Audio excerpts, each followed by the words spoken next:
Oh, here we go. Onions as ever. We're just going to dice these up. We're going to pretend we had a barbecue last night and there's leftover sausages. And with these leftover sausages comes our dish for today, deviled sausages. This request came from Michelle. Her mother used to make deviled sausages. I've got to be honest, until she said about it, I'd never even heard of deviled sausages. I've made curried sausages, savoury sausages, things like that, but never deviled. In the bowl, peel it.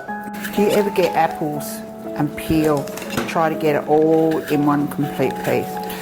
As kids, my brothers and I used to have competitions who could peel the longest. It was a few years it took me to realise that my older brother always picked the biggest apple and then he won every time. This is a bit difficult with gloves on because it keeps slipping. Beautiful. Down the middle in quarters. So you go down the middle, Get your knife and you get the core out. Easy. See? All the bits are out. Some people use apple corers, but I find they don't always get all of the core. Sometimes it leaves some of that hard, clearish membrane bit, and it's not very nice if you're eating something and you put a spoonful of food in your mouth and you get something hard like that. Then we're just going to slice it. Not the glove, hence why I don't like gloves. Just thinly slice it.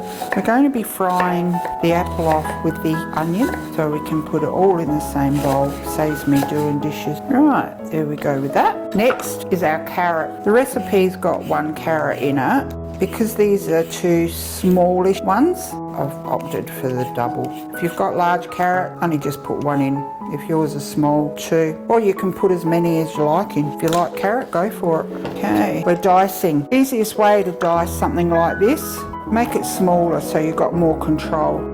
Slice off a bit, slither it on the side, and then roll that over to the flat side so it's sturdy. Nothing worse than carrots rolling around while you're trying to slice them. And just nice sized dice. If you don't want to dice it, that's fine. You can, if you like rounds, just slice them, do it your way. Or you could do both for a bit of variety. Oh, easy peasy. The recipe says to cut it into 1/2 inch rounds. So you can either cut it like that or like I've done it on the diagonal just for a bit of variety, and then everybody thinks they're getting a bigger piece of snag. Okay, easy. Like I said, pretend. We had a barbecue last night. Hubby got carried away, cooked too many sausages. If you haven't had a barbecue, that's fine. Just cook them off either in your frying pan or in the oven. Apparently, according to somebody I know, if you cook them in the oven, it stops them from bursting their skin, etc. I don't think it really matters. I mean, if you use, say, chipolatas, you could even have them whole. You don't have to have little bits. Do it your way. Cool. There we go. Putting it all in. Okay, we've got the beef stock here, and we're just going to put the cornflour in and just mix it so that there's no lumps. If you've got a whisk, which I would prefer to have, just a small whisk does an excellent job. This is just as good. There we go. No lumps. Okay, so now we will advance to the stove. Beautiful. Okay, just on a medium heat, little splash of oil. If you've got a non-stick pan, that's great. You don't need anything, perhaps just a little bit of water. So first thing in are your onions and your sliced apple.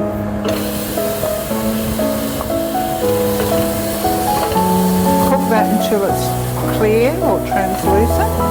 This is a good one that you could cook in advance, like you've had the barbecue last night or earlier. Cook it up and put it in containers in the freezer. If you've got more than 12 sausages, add other things in accordance. If you've got less, just halve things.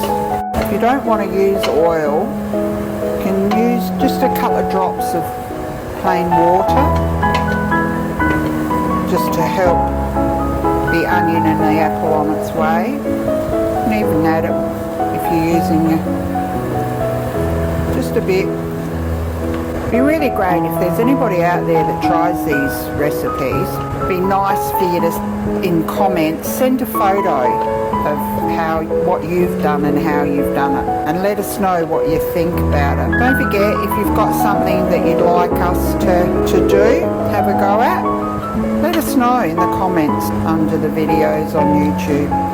Trying to get the onions like a golden colour, but don't let them start to burn. Don't let them get away from you.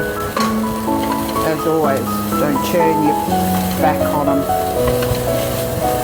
See how it's going? Getting it nice golden. How we're wanting it. Okay. I'm going to add in carrots, give them a bit of a fry down to help it along the way. Just a bit more water.